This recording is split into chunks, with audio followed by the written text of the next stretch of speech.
believe it or not, we are at the halfway point in this challenge. So several things to review today. First of all, I just kind of wanted to talk about the halfway point. It's normally about 2 weeks into any sort of nutrition challenge that I tend to struggle and fall off the bandwagon. It's, you're feeling great. You've kind of beat sugar. Your abs are starting to look good. Clothes are fitting better. You're performing better in the gym. And for me, because I feel good, it's a little bit easier to think that eating those things that I was eating before the challenge isn't that big of a deal.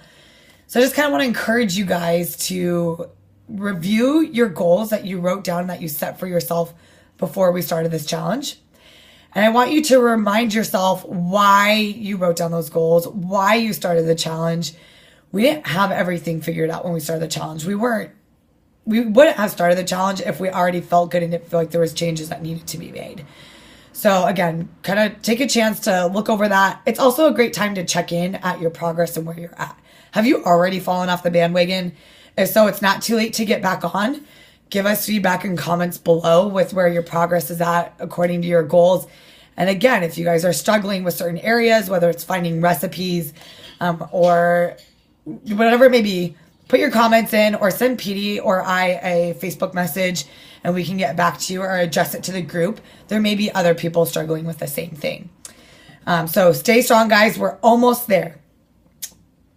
Another way to stay on track is to continue to mix things up. We've been talking a lot about drinking water and how important that is, the hydration. A lot of you have reported back that you're sleeping better and it's easier to kick the sugar when you are fully hydrated. And you guys have been doing a great job with this. I've been seeing water bottles everywhere and I love it. One way to keep that a little spicy, keep it fresh, is to do flavor infused water. So you can see here last night, I literally took a picture of water. It was full to the top. I put in about 8 cups of filtered water. And then I sliced up a lime. You can see some here. The red is from some raspberries that I literally just pull apart and threw in. And then you'll see some green leaves floating up here. And those are just mint leaves. So I've clearly been drinking on this throughout the day. Probably should finish it up.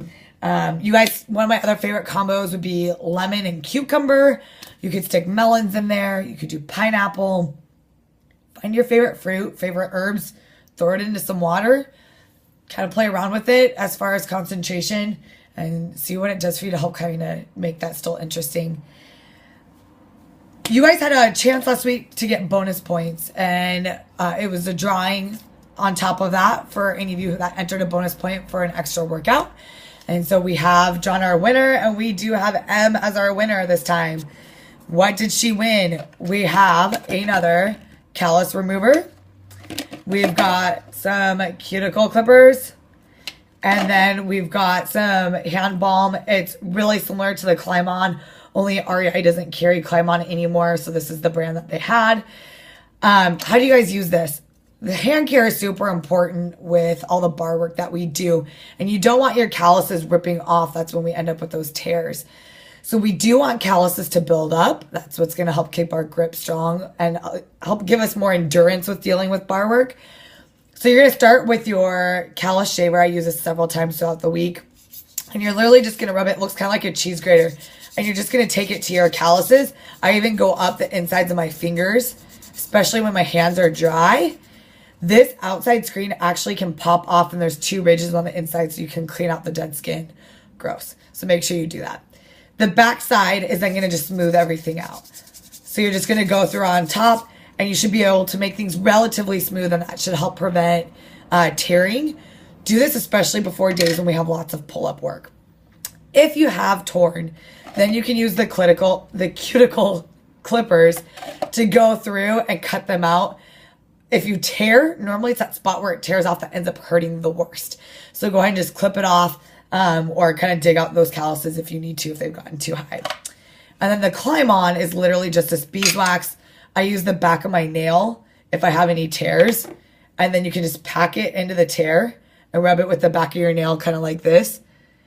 Otherwise, and I like to do this right before I go to sleep, you can just rub it over your calluses.